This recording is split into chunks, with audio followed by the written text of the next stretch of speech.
300 personas se acercaron al laboratorio a donar sus lágrimas.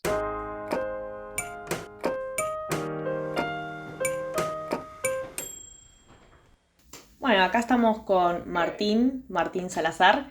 Fue profe mío de una materia de biosensores y también estuvo en un laboratorio donde hizo un proyecto. Martín es un capo y desde que yo lo conozco está con un proyecto que es para analizar lágrimas. ¿Querés contarnos un poco de eso? De qué va el proyecto?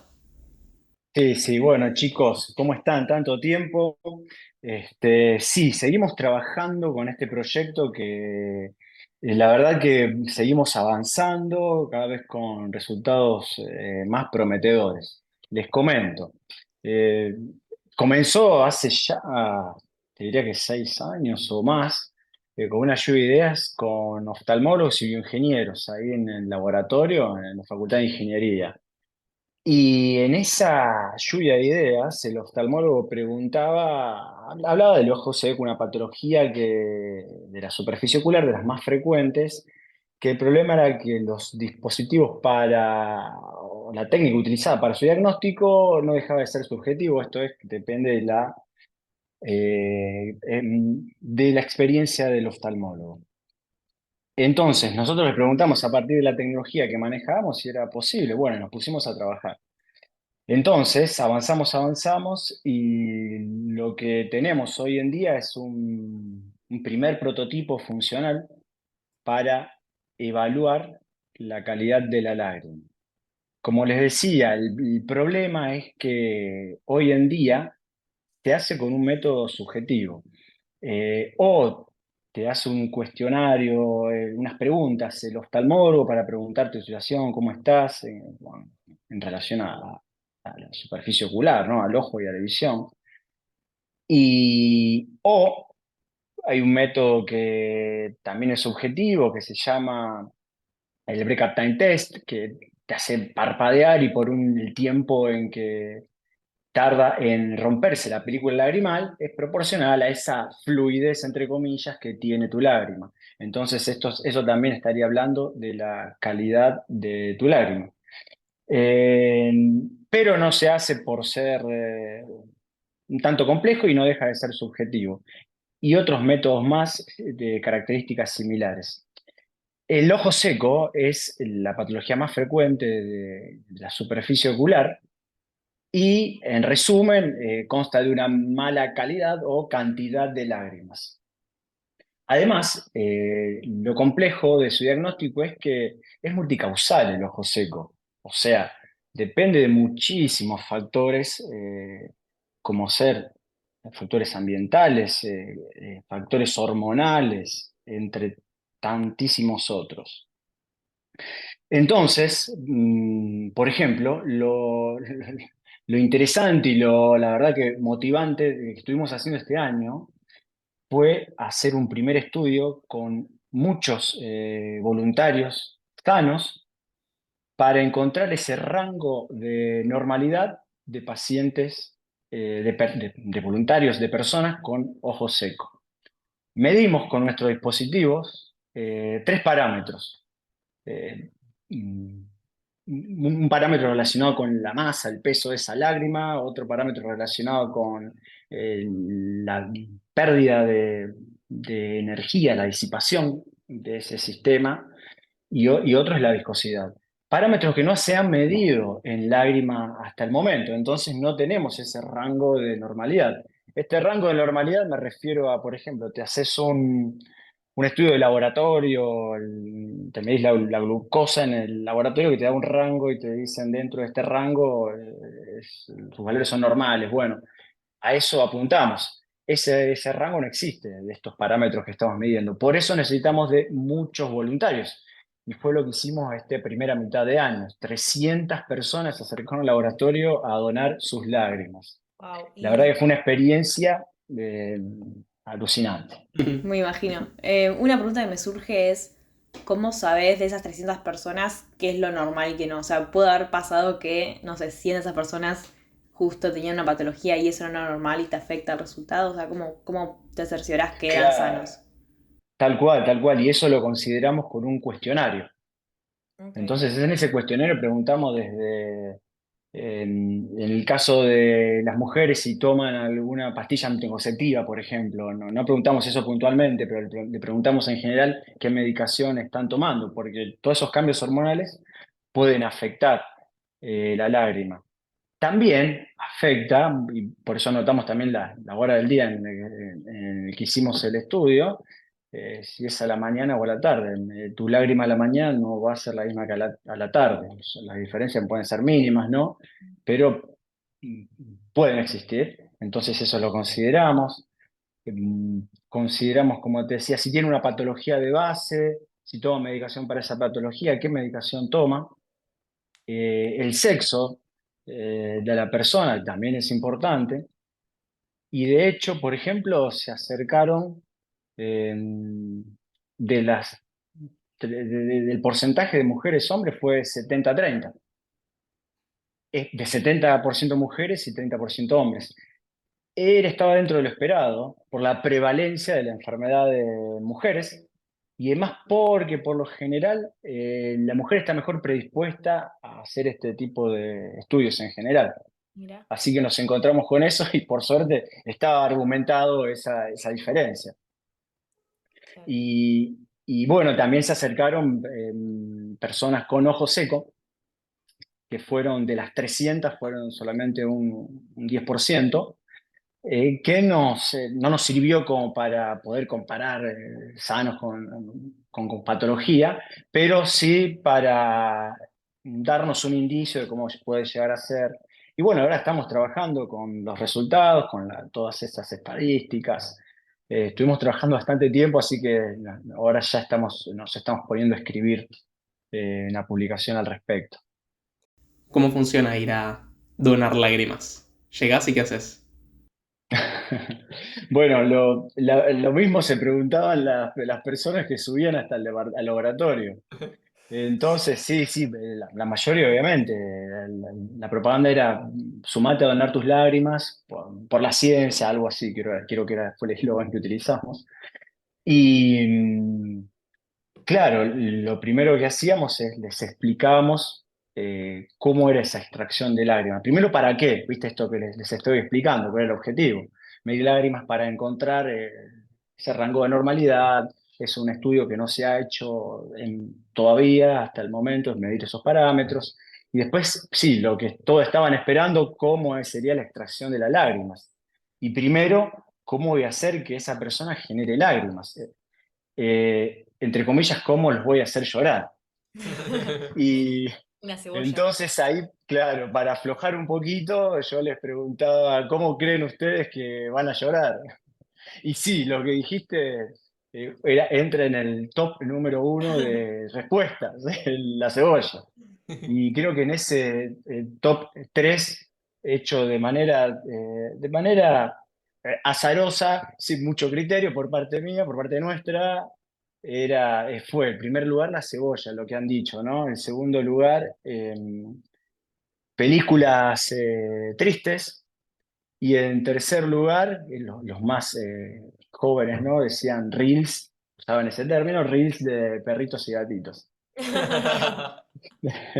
Bueno, bueno, todos son buenas opciones. Ahora, acá entra esto que es súper interesante. Bueno, la cebolla cambiaría la composición de esas lágrimas, así que lo estamos descartando.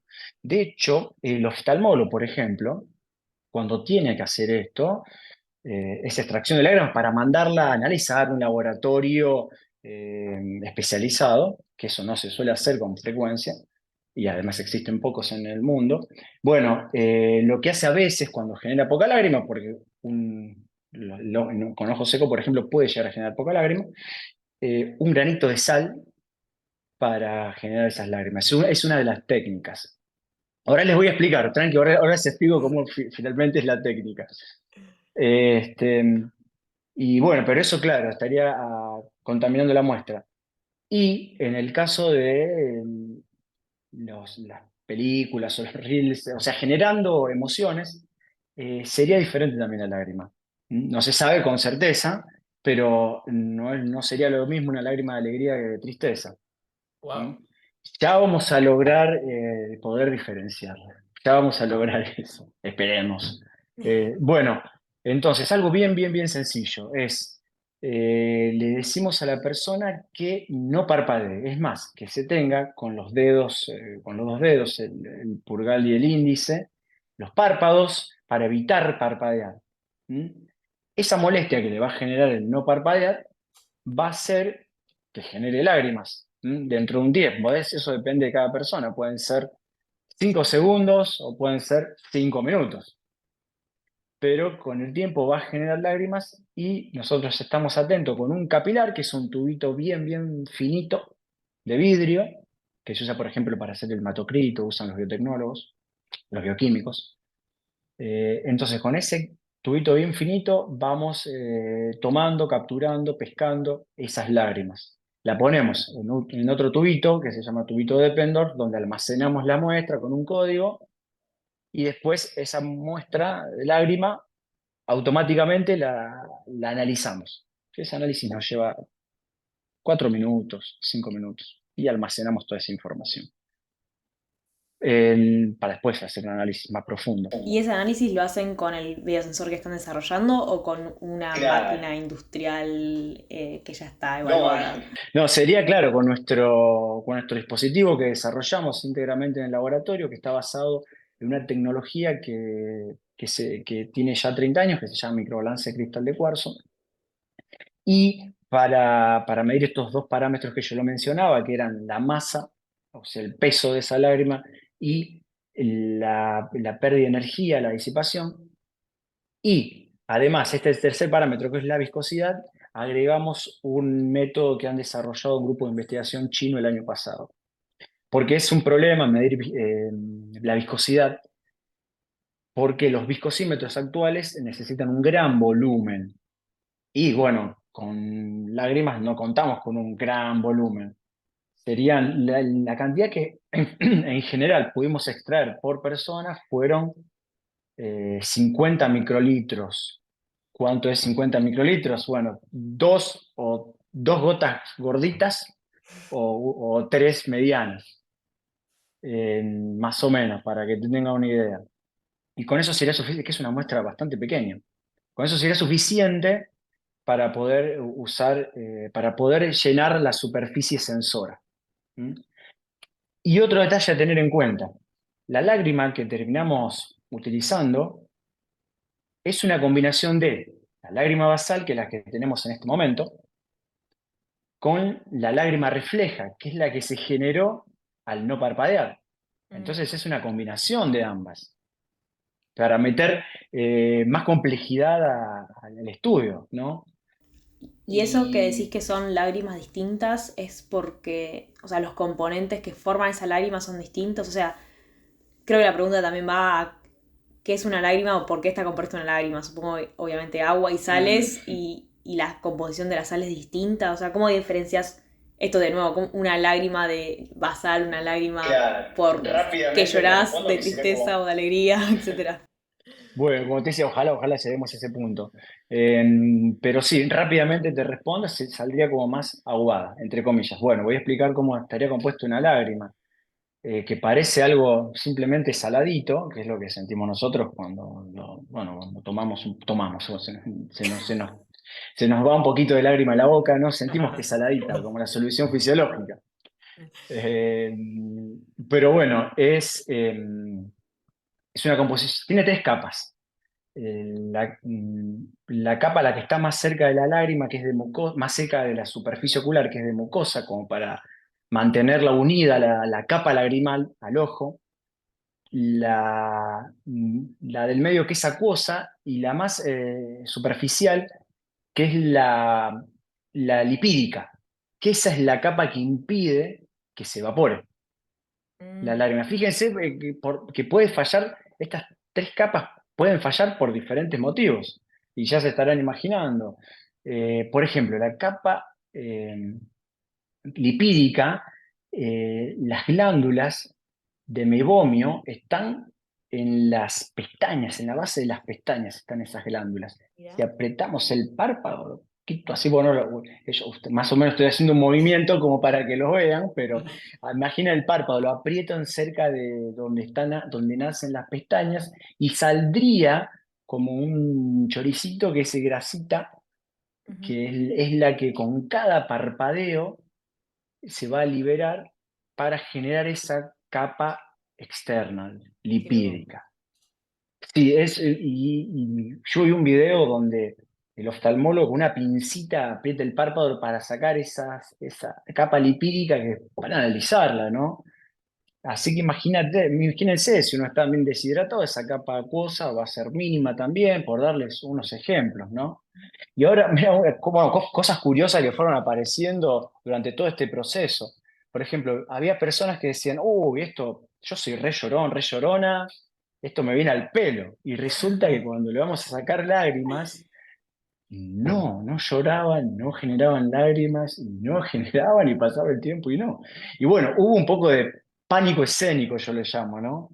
Porque es el mismo, a lo mejor, situación de estrés que se genera cuando uno se va a extraer sangre, que dice, se me escondieron las venas.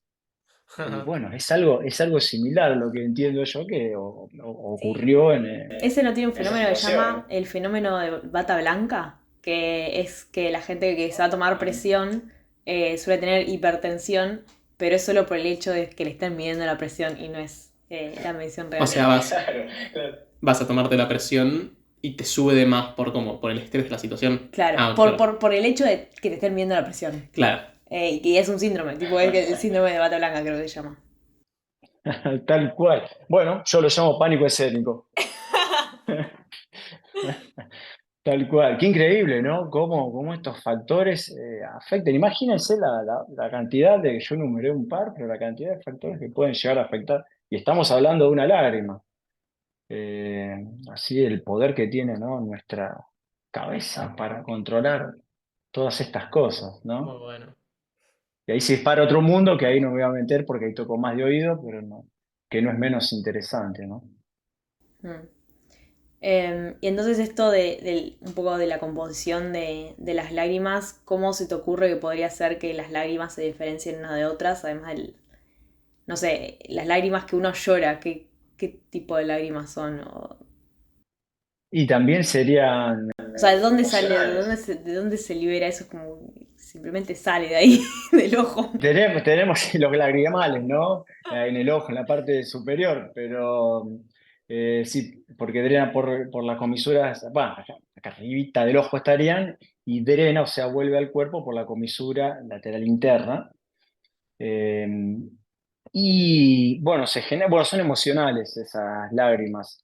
Entonces, sí, la verdad que hay un estudio, ¿no? No es científico, que muestra imágenes en microscopios de diferentes lágrimas. Y hay sí, lágrimas de emoción, lágrimas de, bueno, de diferentes tipos de lágrimas. Y sí noto una diferencia, pero no tiene rigor científico, pero no deja de ser curioso e interesante ver que cambia esa estructura, tiene una estructura como dendrítica, esa lágrima al microscopio, súper interesante, ¿no? Así que, claro que sería bueno. En realidad, ¿cómo haríamos para diferenciarlas? Y la estrategia, por ejemplo, que estoy utilizando no para diferenciar lágrimas, sino para diagnóstico de ojo seco, es un abordaje de diferentes tipos de mediciones. Desde medir, este es el grupo que yo te decía que medía este choricito de grasa de las glándulas de mibomio que te mencionaba, las analiza y por otro lado analiza con una tirita de Schindler, que es un papel secante que lo pone al lágrima, le mide el volumen, el breakup time test, como que les decía, que analiza también ese tiempo de ruptura, que hablaría de la fluidez de la lágrima, y no me acuerdo qué otro parámetros más mide, pero un conjunto de parámetros, un abordaje eh, hasta diferentes disciplinas, te diría yo, para poder llegar a un diagnóstico o una asistencia al diagnóstico. Con esto vemos lo complejo que es. Entonces, sí, lo que pensamos que este tipo de abordaje, midiendo diferentes parámetros, no limitándonos a nuestro equipo, claro que nos brindaría mayor información y la verdad que queremos cuanto antes poder estar en el punto este de poder diferenciar este tipo de lágrimas. La verdad que, y eso nos mantiene súper motivados, ¿no? Está buenísimo. Y una última pregunta. ¿Qué les queda o qué les falta para que esto llegue al mercado o, no sé, todos los oculistas, oftalmólogos tengan este dispositivo? Bueno, la parte técnica, con este último experimentos, esto nos ayuda un montón porque es información que nos sirve para validar el equipo. Después viene la parte, por un lado, pedir financiamiento, ¿no? Para avanzar y para poder poner ese producto en el mercado. A lo que apuntamos nosotros es a una incubadora de empresas, ¿m? Con la que en general ese modelo de negocios para ellos tiene a un equipo de investigadores, o, por ejemplo, nosotros trabajando durante 1 o 2 años para lograr un prototipo funcional más avanzado, no solo eso, sino que hacer pruebas más rigurosas. La parte también de la regulación hay que tener en cuenta, si ese es un equipo médico, va a tener que pasar, por ejemplo, en Argentina por ANMAT, en Estados Unidos por la FDA, y a partir de eso, de culminados este año, estos 2 años, por lo general lo que se suele hacer es eh, después buscar mayor financiamiento, ir a rondas de financiamiento, siempre internacional, para conseguir fondos y así seguir avanzando. Eso es un modelo como como para avanzar, ¿no? Así existen varios, nosotros apuntaríamos a ese. ¿Mm? Buenísimo. De hecho, bueno, hay muchos, no grises, sino hay muchos, la verdad que hay mucho para hablar al respecto. Yo le hice una versión bastante resumida de esta estrategia que pensamos abordar y que ya estamos trabajando en eso, ¿no? Muy bueno. Me encanta porque sí, cuando yo pienso en alguien haciendo investigación en medicina, creo que lágrimas es lo último que pensaría. Así que me encanta saber que existe todo esto que es como muy distinto a lo que me imaginaba. Sí, sí, por eso, y también es otra cosa que nos mantiene motivados, porque es no invasivo, entonces como la saliva, como que existen sensores que utilizan la saliva como muestra, la sangre, que es más complejo porque obviamente nos tenemos que pinchar, y bueno, la lágrima también no es no invasivo, con Buenísimo. un capilar, con un papelito secante, la podemos extraer sin prácticamente contacto con la persona, con el tejido, Va, con la piel. depende de qué le pase al perrito en el reel, ¿no? Ahí sí puede ser invasivo. Claro, no, no. Que si hay, bueno, las personas que han llorado mucho directamente de tanta lágrima, que primero que ni siquiera es por eso hacemos un contacto con la piel. Igualmente no hacemos contacto con el ojo, No, no, no, claro. nunca, es sobre la comisura lateral que es la piel. Eh, pero en las personas que han llorado mucho, no solo que no tenemos contacto con la piel, solo con la lágrima, sino que es tanta que desbordaba el capilar. Entonces perdíamos mucha lágrima. Pero no, fue una experiencia de todas las cosas que nos han pasado, Me la verdad imagino. que súper enriquecedora, ¿no? Muy bueno. Eh, personalmente, para mí, para los chicos del laboratorio y para la facultad también, ¿no? Me Que imagino. movilizar a gente no solo de la facultad, se acercó gente de Oro Verde, que es el pueblo donde está emplazada la facultad, gente de Paraná, que es la ciudad grande más cercana, vino gente de Rosario, gente de Santa Fe, así que bastante federal. Muy bueno. Bueno, felicitaciones, Martín, y ojalá que llegue lo más pronto posible a los oftalmólogos el dispositivo. Sí, sí, sí. Oftalmólogos y además tiene la potencialidad, eso me olvidé de decirles, esto también, la verdad que es un aspecto súper interesante y muy lindo, que es que en la lágrima se expresan un montón de enfermedades. Entonces imagínense que tenemos biomarcadores no solo oculares, o sea, de interés para el oftalmólogo, sino para de enfermedades generales. Claro. Para el neurólogo, para el psicólogo, para el gerontólogo. Hay muchísima información ahí. Entonces, imagínense, eso abre un mundo enorme, Enorme. enorme. Entonces, eh, también eso lo tenemos en cuenta, ¿no? Buenísimo. Bueno, re gracias Martín por Muy la copado. charla, estuvo buenísimo. Bueno, bueno, no, gracias a ustedes por darme este espacio para contar lo que hacemos en el laboratorio y que sí, insisto, más que interesante, por lo menos para nosotros. Así que a llorar por una buena causa. Así es.